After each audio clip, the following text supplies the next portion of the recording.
Well, UK fans and the surrounding area can rejoice because finally you have a show that is coming to you at a time that you can catch it live. We're constantly getting messages that it's too late when we our normal time, but today you can have tea time with Steve and I and Jens.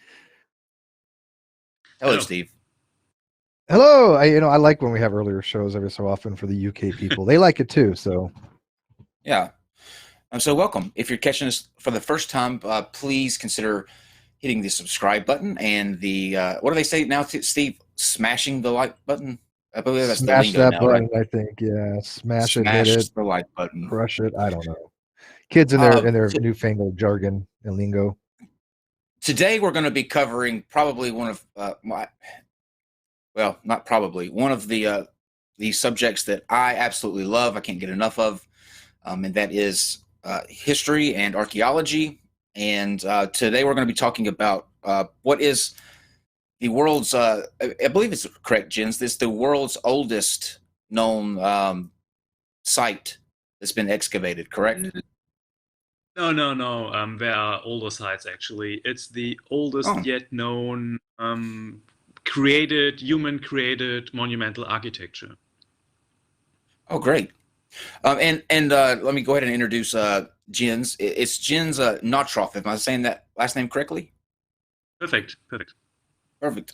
He is a Berlin-based archaeologist, also holding a degree in history and journalism, involved in research projects from Scandinavia to the Middle East. His research interests include the Neolithic period and Bronze Age, with a particular concern for the representation of power and social hierarchy in prehistoric societies, places of cult and ritual, together with the question of their archaeological evidences, as well as the burial customs and mortuary ritual, with a particular curiosity for so-called deviant burials.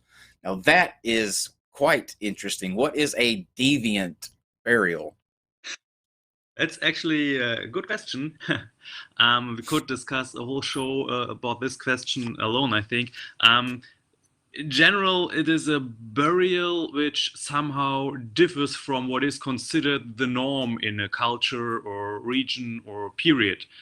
So-called special burials. You may have heard or read about the so-called vampire burials.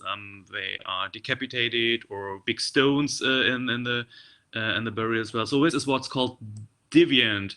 But to be honest, we already would have to start defining what is a norm anyway in burial rituals. So it's a very complex question actually, which makes it so interesting. Oh, Jens, we're going to have you back then to do a show on this because that sounds absolutely fascinating. We were just talking about. It was probably a week ago. We were talking about. I had seen a video on YouTube about people who had been buried alive, like accidentally, and Mhm. people that would come back and dig their loved ones up, and there'd be claw marks on the inside of the casket, and then that spawned into a conversation about the vampire burials, where they would place rods into Yeah, the deceased, and just all kind of. That's fascinating. So we will definitely have to have you back for that talk. my pleasure. They would nail him with stakes to the bottom, right? I mean, like they were like literally nail him to the ground, It's right? Or like to difficult to the just burial site. recognize this in the archaeological record, but yeah, there are very strange examples of unusual burials for sure. Absolutely. Bizarre. So, James, why don't you take a second and introduce yourself and cover anything that I missed in your intro, or anything that you want people to know, and then we will jump into Göbekli Tepe. I think you summed it up quite well, so I've not much to add actually. No, perfect. Perfect. Okay, so give us a sort of a synopsis on what exactly Göbekli Tepe is and how it was discovered. Okay, a pretty short synopsis. That's So the site is dated to the so-called pre-pottery Neolithic. So this means it predates the invention of pottery, agriculture, cattle breeding, and is belonging to a hunter-gatherer context.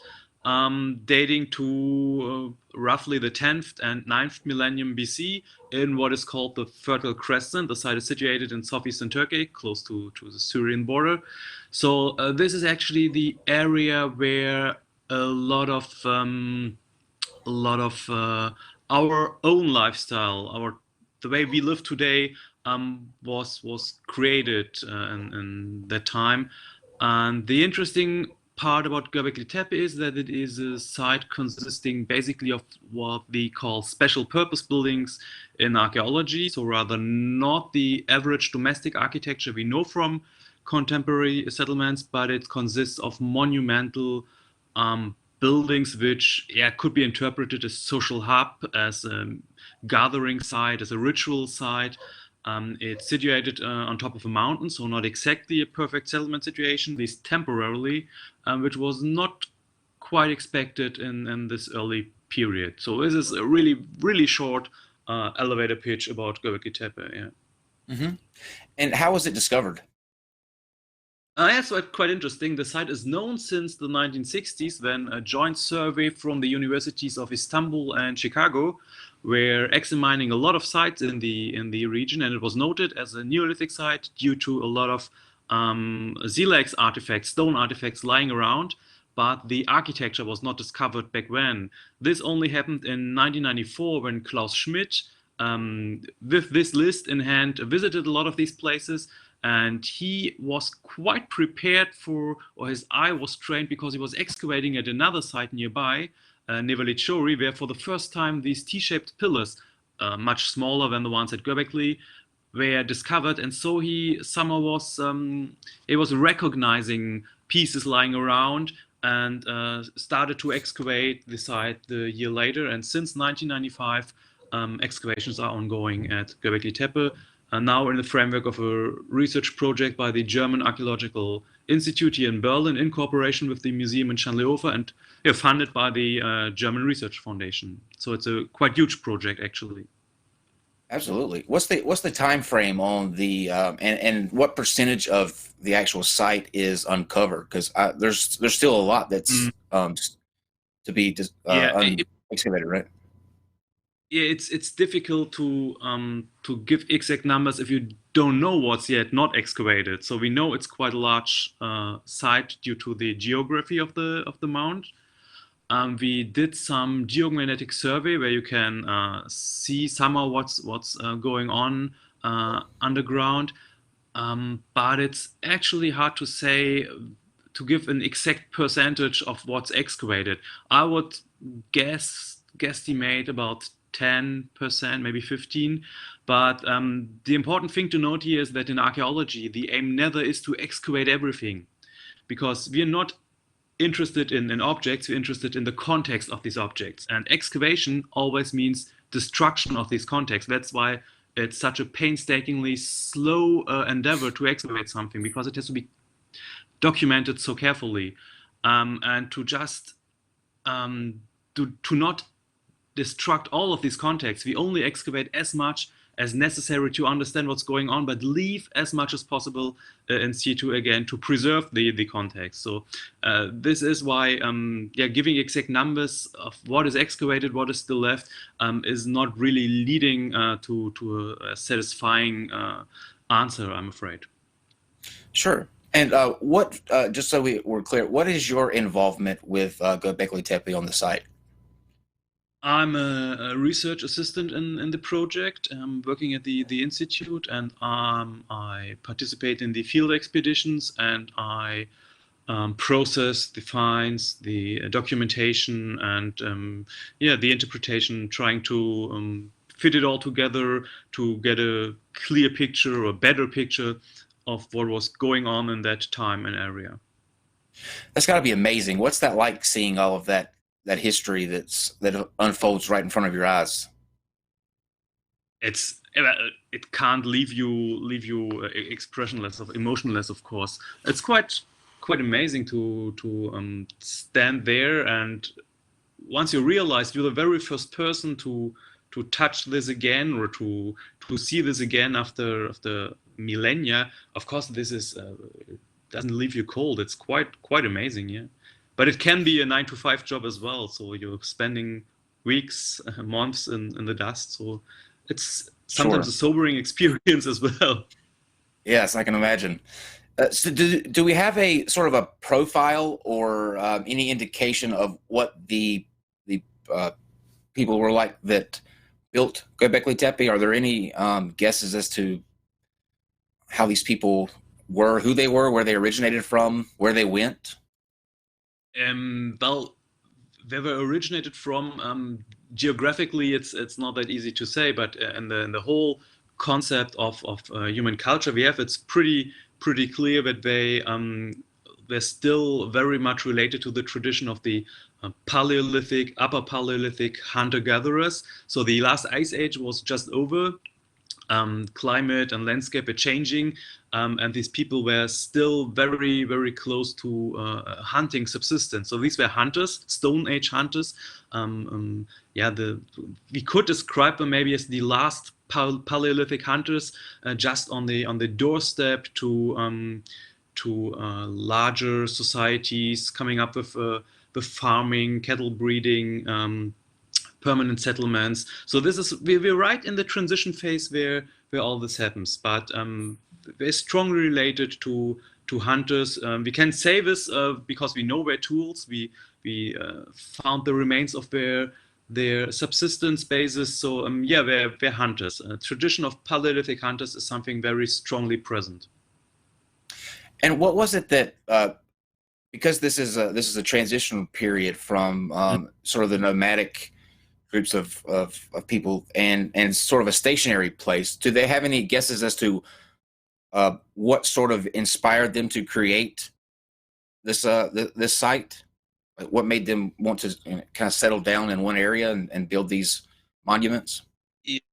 I mean, we know settlements from the period, from others.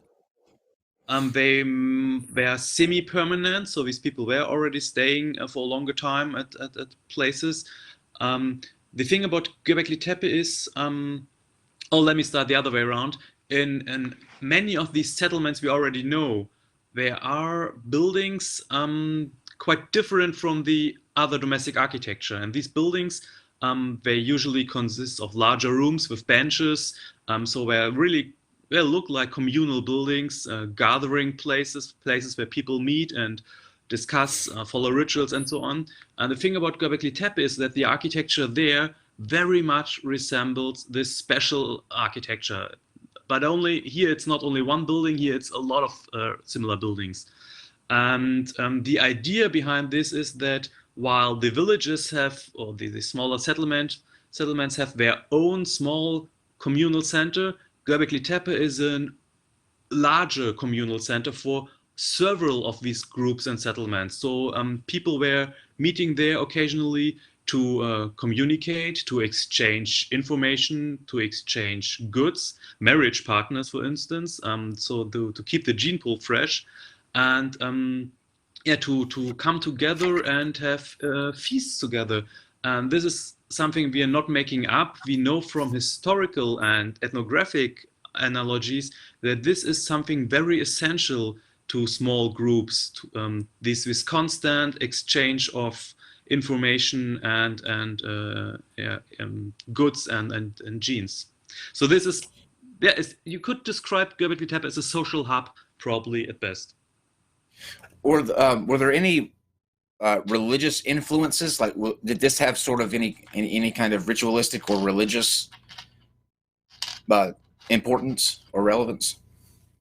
Yeah. So, I mean, it's an old joke in archaeology that everything we can't explain must be ritual.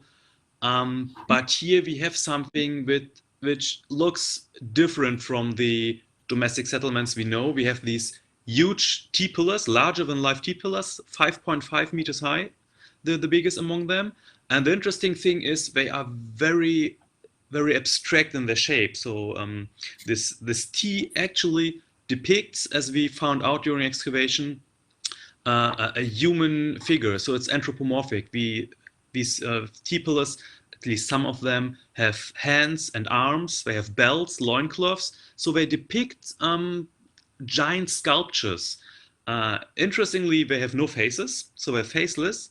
and this kind of depiction is not owed to deficient craftsmanship. So these the same stonemasons who created these larger than life abstract T-pillars also came up with rather naturalistic life-sized human sculptures with faces and very recognizable human shape. So if they decided to give the T-pillars this specific shape, it must have been intentional. So these things were meant to depict something different from the sculptures. And I'm an archaeologist. I'm careful. I'm not going to talk about religion or gods because we have no written records from that time. We can't say what these things mean, but I'm confident that they are certainly situated on another level than these life-size sculptures. So this is something supernatural. If we're not going to call them deities or gods, could have been ancestors or something, but they're important beings to the people creating these sites. Sure. And speaking of the pillars and the design of how it's laid out, can you speak to the effort that it would have taken to build such a site? Because these are rather large pillars. Yeah, the pillars are, as I said, up to 5 meters, 5.5 meters high. It depends on how many people actually were involved. So of course, more people would need less time and less people would need more time.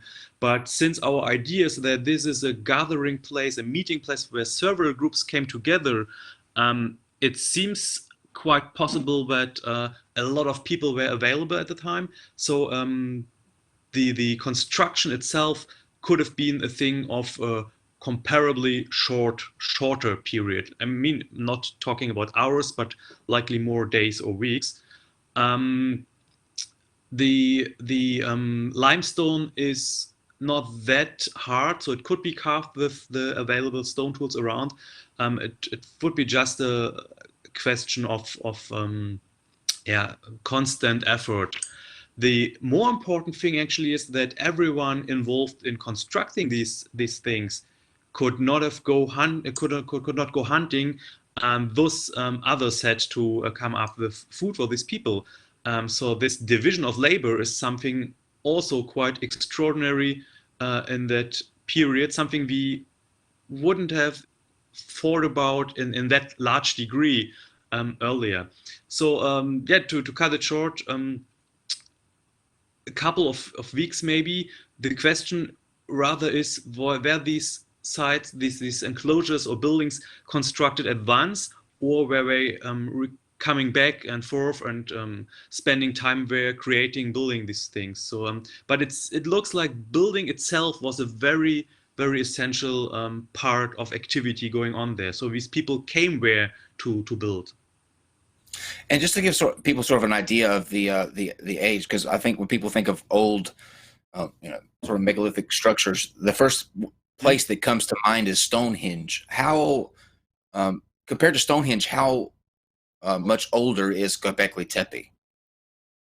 I'm not quite sure about the latest dates of Stonehenge, but last time I checked, it were some 6,000 years. So it's significantly older, and while both sites might have be related in their function as a meeting place, as a ritual place, Göbekli Tepe differs quite from the megalithic sites we know from Central and Northern Europe, actually. But it's older. We're talking about the 10th millennium BC, so the last ice age was just over, and people were still on the verge to develop what we know today as our everyday life. So living in larger groups, larger communities, in settlements, with farming, cattle breeding. So this is the period where all of this started. So this is where we could point a finger at the moment where all of this is about to develop. One of the interesting things that I have seen when looking at this up is that it seems to have been, when it was abandoned, purposely backfilled. Is there any truth to that? Yeah, I mean, it's covered by sediment, so there's like 15 meters of the mount itself now is standing 50 meters high, and it certainly was filled in. But what we see today in the course of excavation, of course, only is the last state of use of these sites, and this is the abandonment. So they probably cleaned it and took everything away. They thought precious, still precious, and yeah, we see that these buildings were partly filled in, but partly also natural processes like erosion certainly helped in filling these enclosures in. But at some point in their use lives, these buildings were not used anymore and were abandoned. That's true. And this actually goes quite well with the time frame I was just trying to illustrate, because once people started to change subsistence once these last hunters took the finally becoming farmers, of course, all the society changed as well, and these old ritual structures certainly lost importance, and people moved on and created other worldviews, other ritual activities, ritual structures. And where does it get its name? That's an interesting story. Where does the name Göbekli Tepe come from? Well, it's Turkish. Göbek in Turkish means belly, and Göbekli Tepe roughly translates as a hill with a belly, and this is owed to the physical shape of the mount. If you look at pictures on the internet, you can see that it is a rock plateau with a mount on it, but the mount has a kind of navel in the center, so it looks like a belly. But we have to keep in mind that this is a modern name, of course, and is not related to the archaeological structures excavated there. Is there a name for it in terms of what what the people may have been called, or what they refer to the site as? I mean, yeah, there are all kinds of names through the ages, but the thing about the period we're researching here is that this is a prehistoric period, and naturally don't leaving any written records, so we have no idea what languages people spoke and how they called the place. Sure. There in the pillars there are several carvings of different animals. Can you sort of tell us what animals are depicted and what they may have represented? That's a quite important point, actually. So some of the pillars I told you are anthropomorphic, so depicting human-like characteristics, but the more common kind of relief we encounter are indeed animals, and it's quite a variety of animals. We have a lot of foxes, we have aurochs is a quite important animal, snakes, boars. So what we see here is at one side the classical hunting fauna. I mean, we're talking about a culture completely based on hunting. So it's not surprising that they have a lot of boar and aurochs and fox. But on the other hand, we also have these, at least from our perspective, rather nasty critters like scorpions, and spiders, and snakes.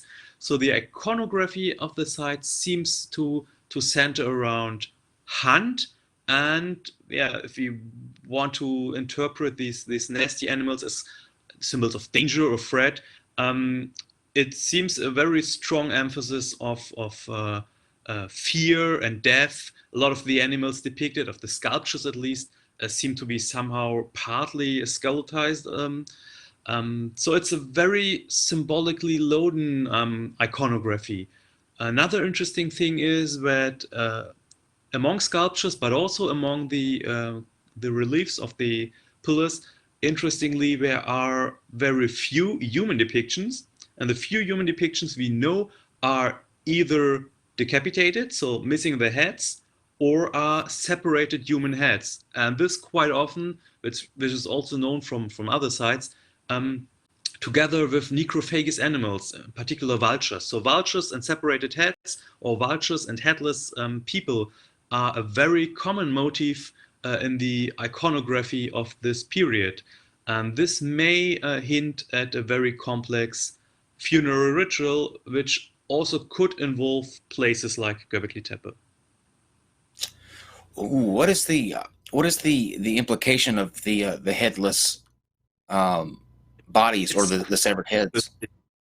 And we know from other sites a similar iconography, and we know from other sites again that burial, we know not very much burials of the time, but a few burials were placed underneath the floors of living rooms. So the people wanted to still be to their ancestors.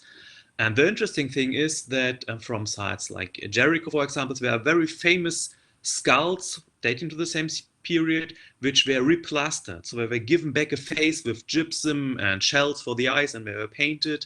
And from much closer sites like Çatalhöyük, there are similar finds of such remodeled, replastered skulls.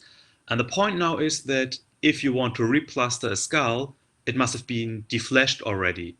So you bury the body somewhere, take out the defleshed skull, and then you give it back a face.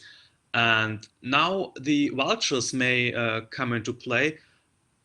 Still today, we know from sites from countries in Asia, Tibet, for example, is very famous for this, but also in historical periods, India, a so-called burial ritual, which is called the sky burial.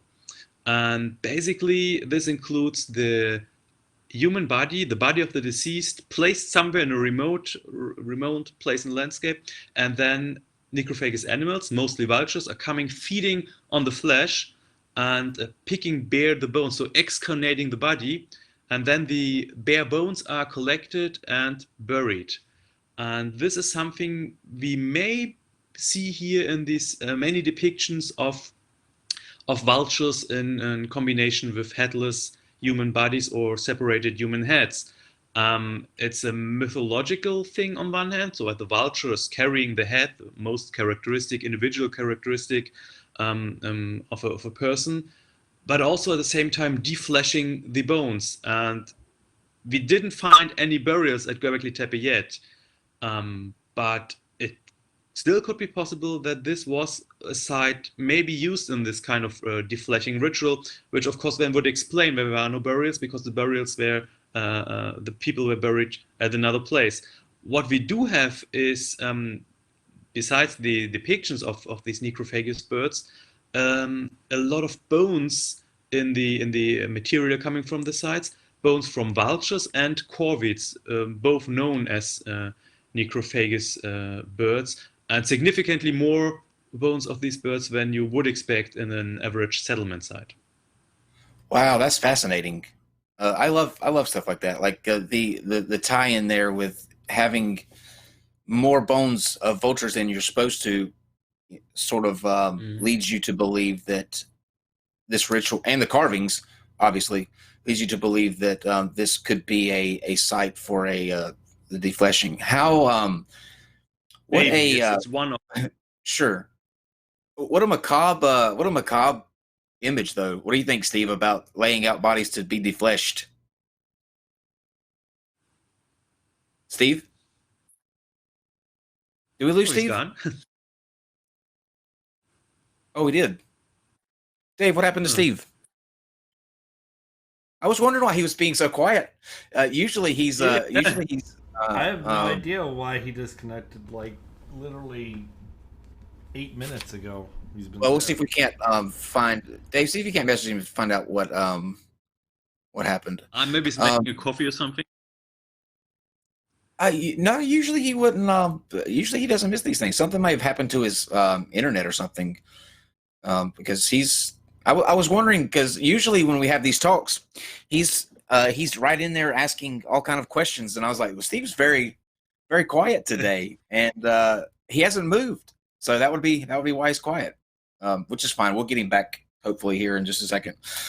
There was sure to the sky burials.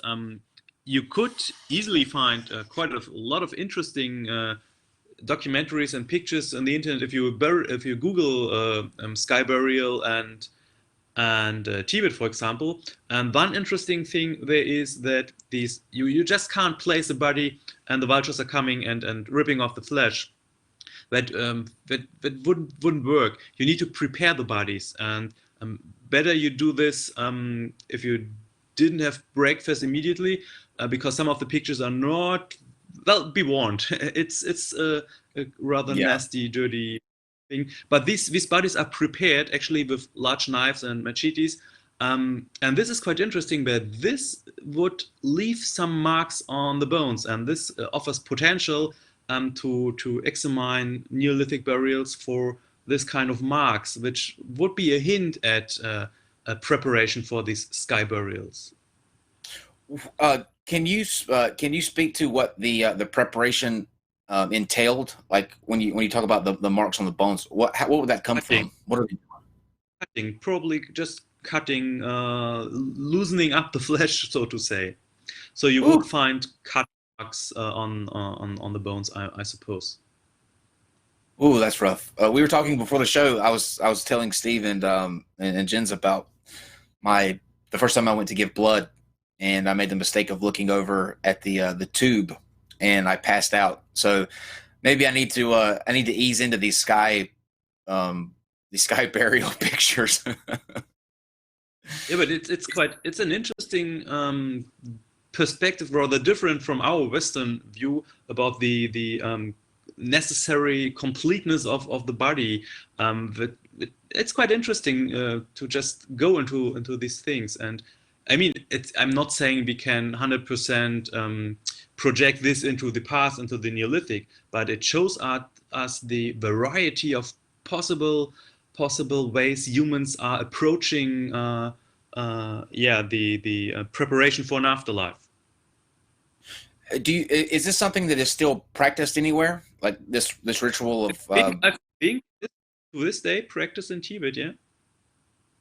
Oh, cool. There's a question from the chat from Jim. Can you ask Jens, besides Göbekli Tepe, do you believe there are other Neolithic sites nearby, namely near the Haran Plain? Yes. I could give you all kinds of links if you're still interested in reading up on these things. There are actually known in the closer vicinity around Göbekli Tepe, and closer vicinity here means 50 kilometers less probably, 5 or 6 or 7 sites, all showing traces of these T-shaped pillars on the surface, but none of these sites is excavated as of yet. But yeah, there are definitely, Göbekli Tepe is not alone. It's not an exceptional site. There are more sites. How do you choose when you have sort of, I believe there's maybe, they think 20 different sites that make up Göbekli Tepe. How do you choose which ones that you're going to excavate and which ones you're going to leave alone? Yeah, in the case of Göbekli Tepe, by that time it was the only one known, because the other sites were only discovered later to contain this similar architecture. But usually you decide on a site based on the potential you see on the surface. That's what this survey in the 1960s did as well. They registered Göbekli Tepe as an interesting Neolithic site, but they decided to excavate another site, which was more promising at that time. So it's partly its experience, the analogies you have to other sites, partly it's pure luck if you dig at one place and leave out another. I mean, meantime, we moved a bit on, and technology helps us to decide as well. So if you have georadar or lidar surveys, it helps you to narrow down the number of sites which have potential. Now, I would be remiss if we didn't, because I know people are. I've seen several questions in the chat about the sort of the connection that Graham Hancock makes and the Ancient Aliens crowd. So it would be remiss of me to not ask you about that and sort of the implications of that. So, can you tell us what? I'm sure you're very familiar with what Graham Hancock he says about Göbekli Tepe and its relevance to things like the age of the Sphinx. We talked about this prior to the show coming on. But yeah, I loved your answer before we were talking, before we went live. Can you sort of go through that again? Yeah, I mean, I'm not 100% familiar about the theory Hancock is building up, because I think he already also changed parts of it from. But in general, it's about an ancient, lost super civilization responsible for structures like Göbekli Tepe and others. Some other theories even include extraterrestrial help. But it all comes down to the point that the prehistoric people present at the time, our ancestors, all of us, they're not able to come up with what they apparently did there. The thing is that we pretty much know how they did it, because the tools they used are still lying around all over the place. We found the remains of their feasts. We found what they ate. So, and this is hunting fauna strictly. We no single trace of domesticated animals or plants as of yet. And if you want to come up with a society, or I don't like the term civilization, but a complex society with all kinds of attributes, characteristics attributed to them in this discussion, you certainly need subsistence bases big enough to feed all these people. And this is something we clearly don't have, not even in the genetic record of that time.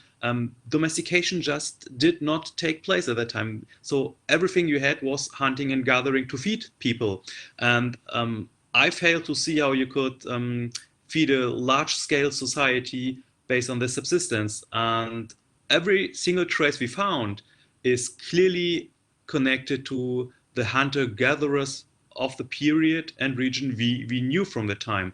And to connect it with your question regarding the Sphinx, I know that there's a huge discussion about the age of the Sphinx, and I also know that it's difficult to properly place the Sphinx chronologically, since the material record just is very difficult to interpret, and that Göbekli Tepe is used as an example of monumentality 10,000 years, 12,000 years ago, and thus the Sphinx must have been as old. The thing we have here in archaeology is that we are not looking at isolated phenomena. So we are not looking at the architecture at Göbekli Tepe as an extraordinary piece.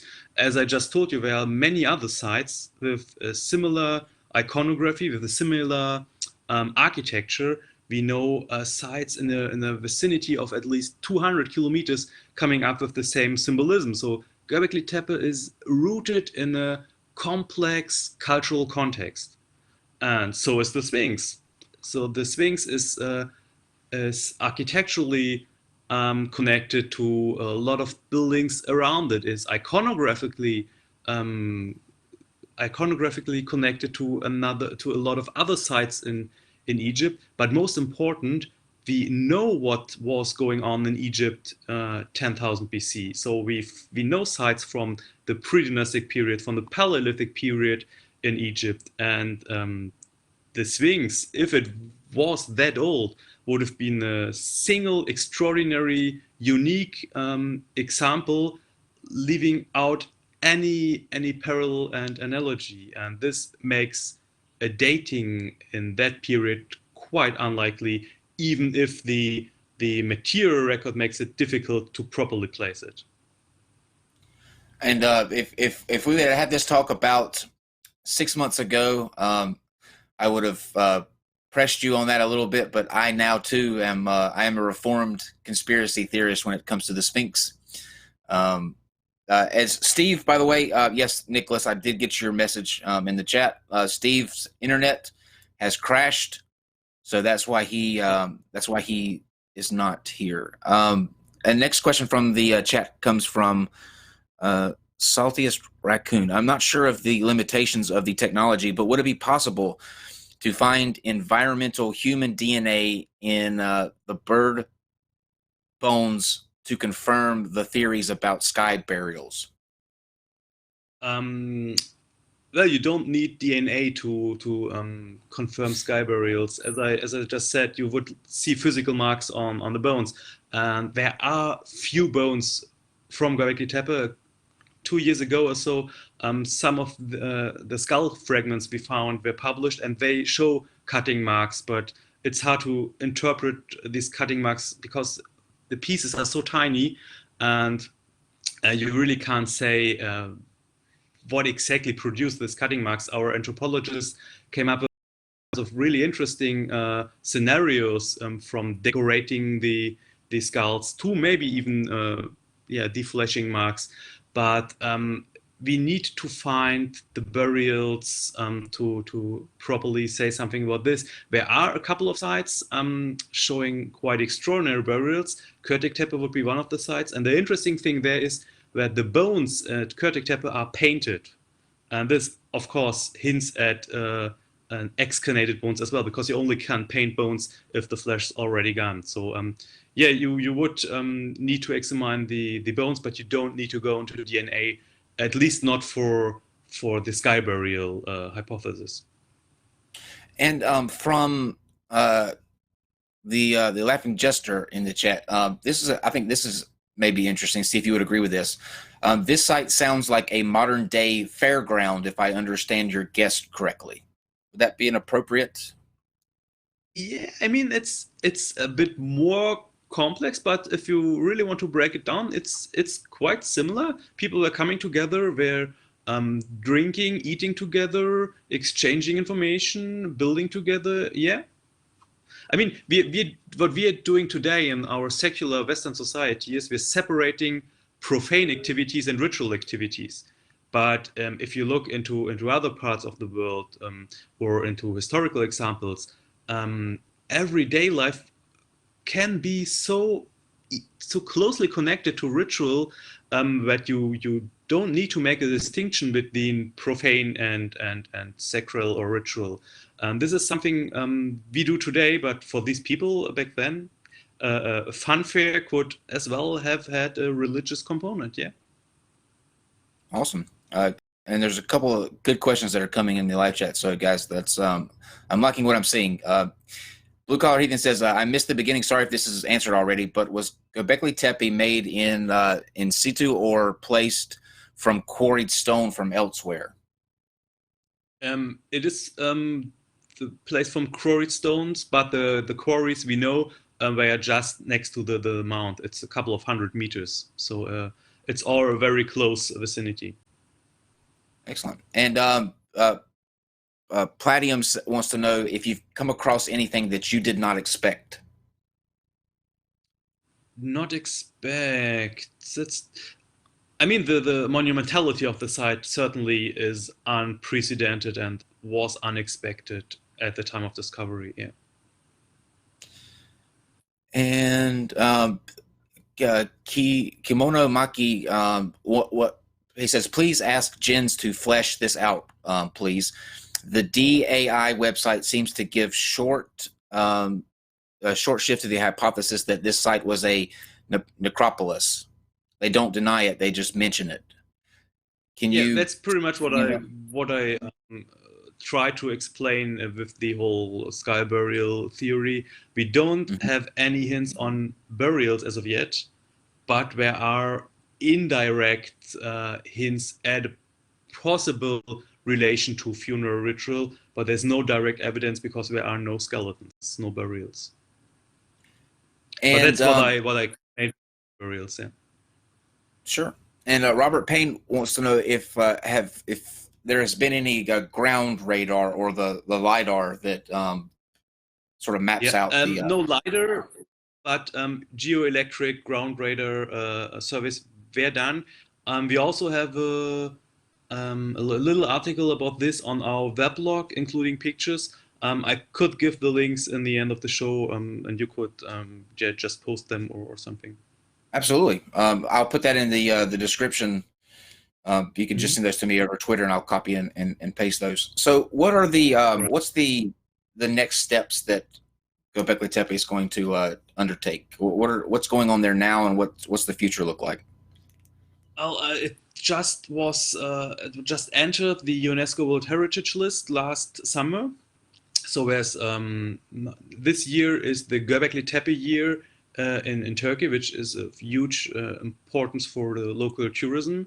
There's a huge museum in the city nearby Şanlıurfa. There's a new visitor center at the site. People can visit the excavation.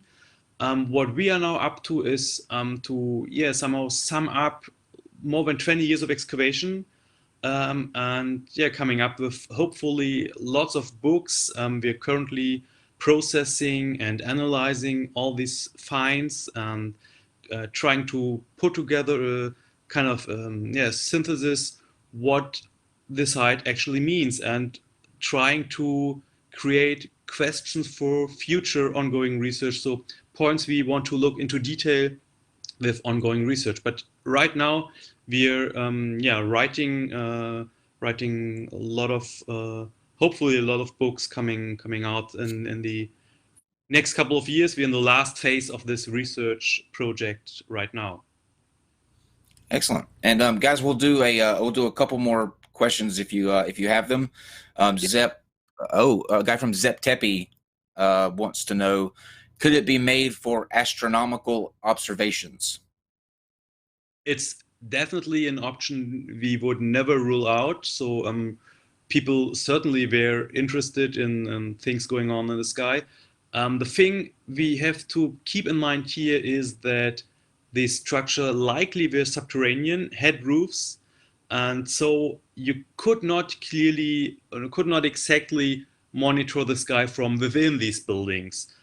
So that makes astronomical relations at least difficult.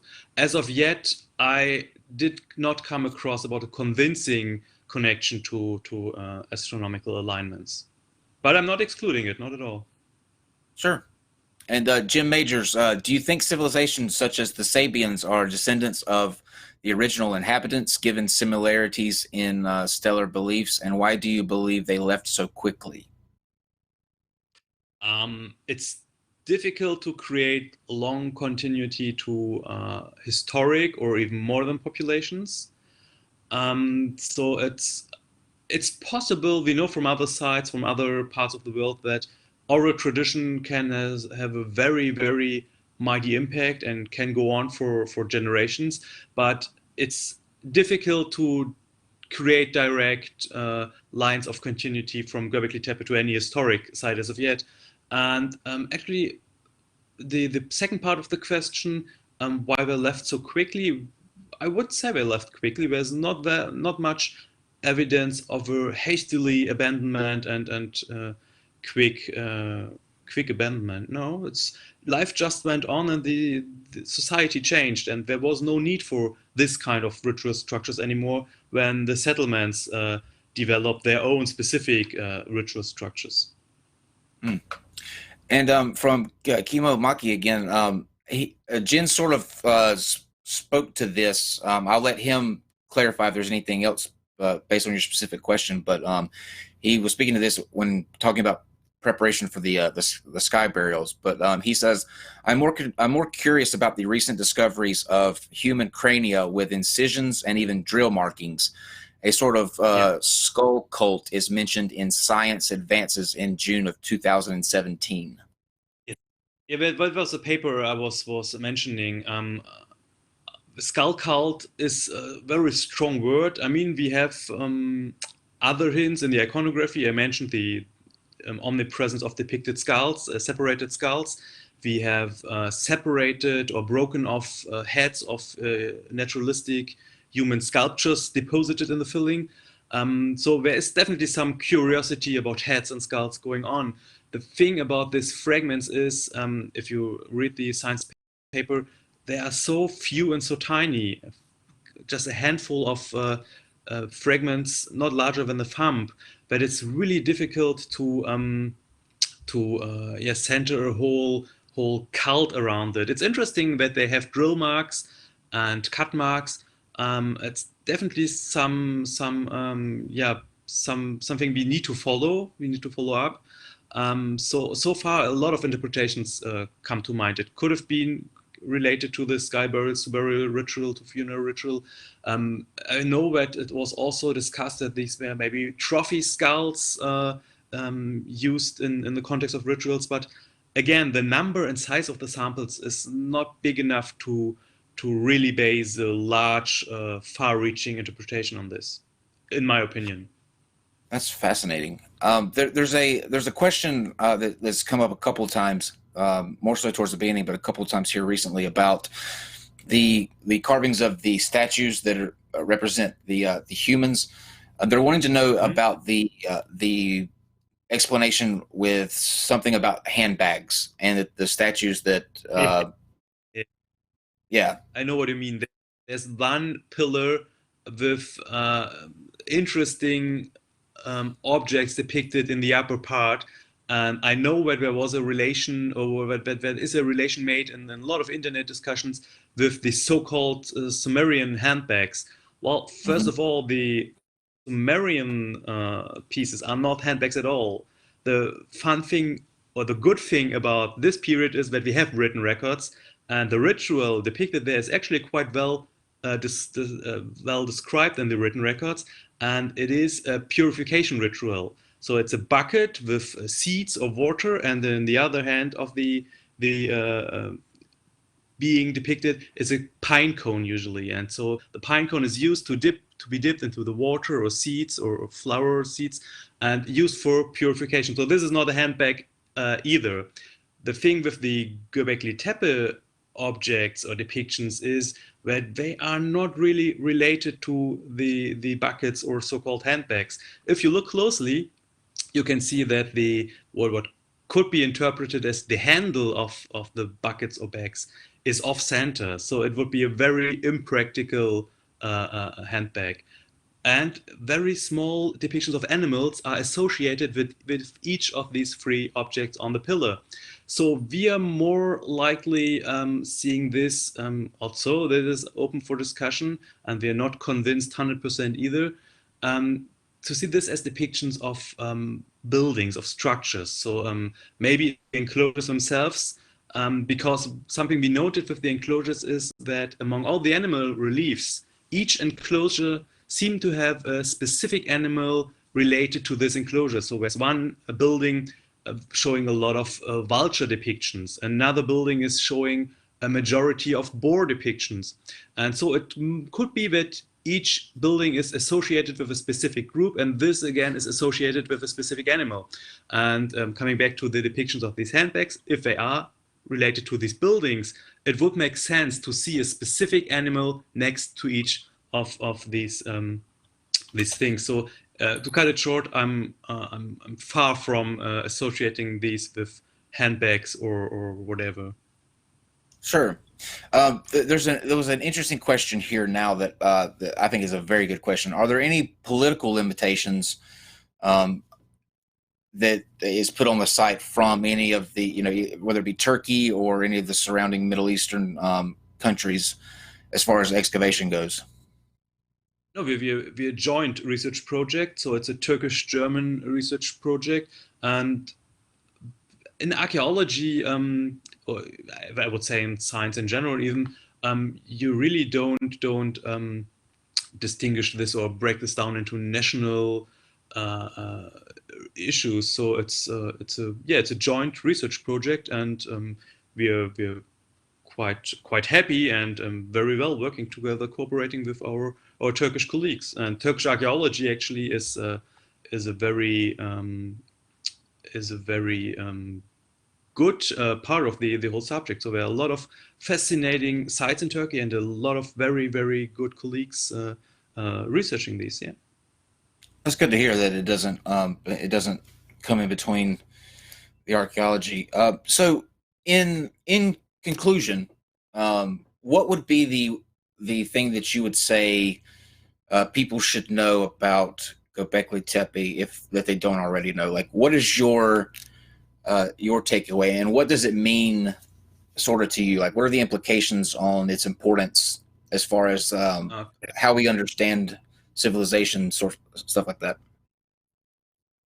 I mean, the monumentality of the site is amazing. The age of the site is amazing. But to me, what really makes the site of Göbekli Tepe so extraordinary is the implications coming with the age and the monumentality. That apparently the site represents a place where several bands of hunter-gatherers came together, cooperated in communal projects, and that this actually sheds not complete new, but some new light on the social structure of these early Neolithic societies. And at the same time, those help us understand how we got where we are today, because this is where it started, or at least one of the places where it started. Oh, look, Steve, you're back. Yeah, my whole internet Verizon local outage, the entire DNS was down. My apologies. I'm gonna have to go back and listen to this because I was actually like enthralled by this conversation. So I will go back and listen before I miss. Yeah, no, I love this stuff. Do you have any questions you want to ask about now that you're back? Unless you've already answered them. My only thing is, in the part of Turkey where there's all these excavations going on for these tepes, there's a lot of the similar type of T-structures and stuff like that. What is it about that T-structure that's so common about all the different? I mean, like Göbekli Tepe is like one of like what, half a dozen, I don't know, 10 something different. Excavations. Half a dozen is, but it's limited to a rather narrow geographical region, so it's really in the vicinity of Göbekli Tepe, and these sites are certainly related. And what I just tried to explain with the example of a couple of these pillars showing arms and hands and loincloths is that this T-shape seems to be a very stylized depiction of the human body. So it's an anthropomorphic human-like figure, not necessarily human, because 5.5 meters, it's quite huge. But it's a human-like figure, a larger-than-life sculpture, if you want to like put it this way. Why they specifically choose the T-shape is not easy to answer. Maybe it had technical reasons. If these structures were roofed, the T-shape definitely helped to carry a roof. Maybe it also was much easier to carve this from the large limestone blocks, because geologically the limestone in the region is banked, so you just have to cut the banks, and you can move away the raw material.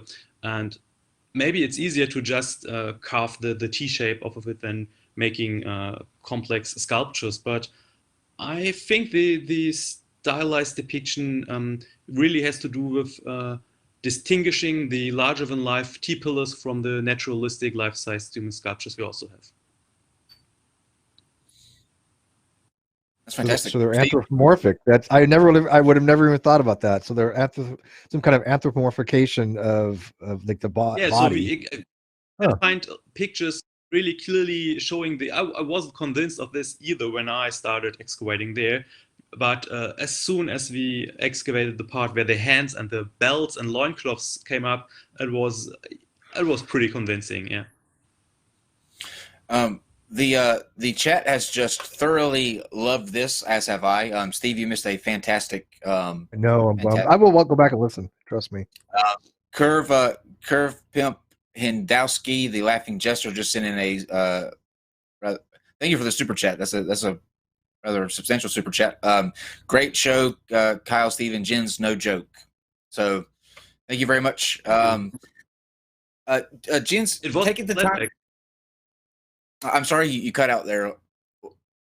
It was my pleasure. I just want to say thank you for having me on the show. It really was a fun evening for me over here. It's evening. Absolutely.